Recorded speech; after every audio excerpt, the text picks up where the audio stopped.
आराम से खामोशी से आपने मेरी बात सुन ली। अल्लाह जानता है इसके बाद कभी मौका मिलेगा या नहीं। तो मैं चाहता हूं कि ये आज आपने दिन याद रखना है और मेरी बातें याद रखनी है। सबसे पहले कि इंसान, इंसानी माशरा, जानवर और जानवरों के माशरे में सबसे बड़ा फर्क क्या होता है? इंसाफ।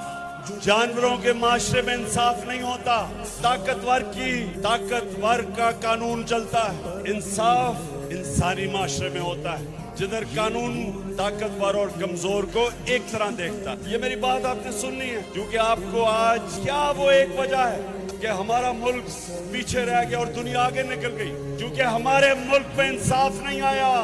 ताकत की हुक्मरानी, जो ताकतवर है वो अपने आप को कानून के ऊपर समझता है, डाका मारता है तो एनआरओ मिल जाता है, और सिर्फ छोटे चोर जेलों में जाते हैं, बड़े डाकू जेलों में नहीं जाते।